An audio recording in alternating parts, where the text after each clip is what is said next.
Okay, so let me ask you a question. What are you praying for right now that only God can do?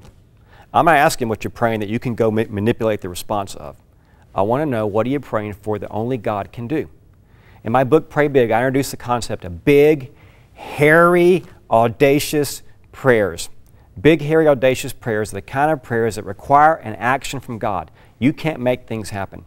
Now, the big, hairy, audacious concept started with a guy named Jim Collins, who wrote a leadership book about companies that lasted past their original founding's leadership tenure. He called them big, hairy, audacious goals.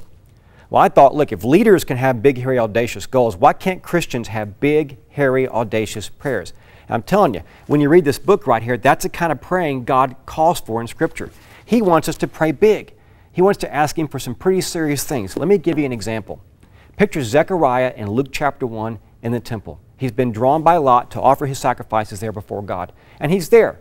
And while he's inside the temple, an angel shows up and says, Zechariah, your prayers have been answered.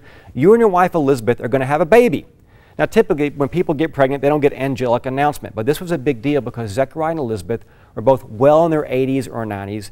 Elizabeth was barren. They had no children, which was a fate worse than death for a Jewish woman back then. And they'd been waiting for a child. And so the angel shows up and says, guess what? You're going to have a baby. But did you hear what he said? He said, your prayers have been answered. I'm sorry. Were Zechariah and Elizabeth praying for a baby? Were these two octogenarians asking God to do something for themselves they couldn't do? That, my friends, when you got two 80-year-olds praying for a baby, that's a big, hairy, audacious prayer.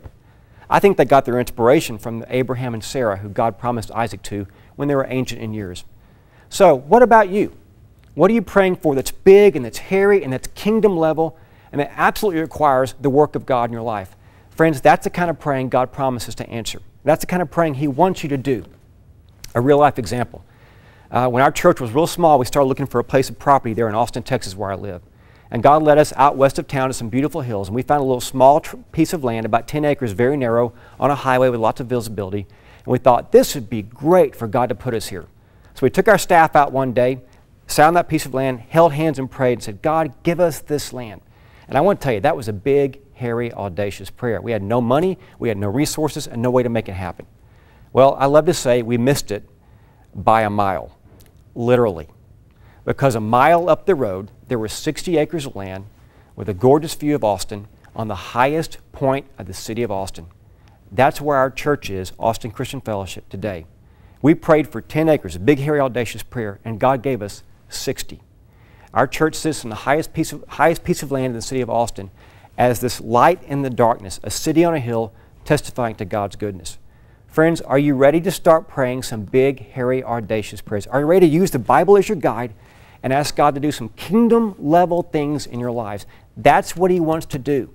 So pray big.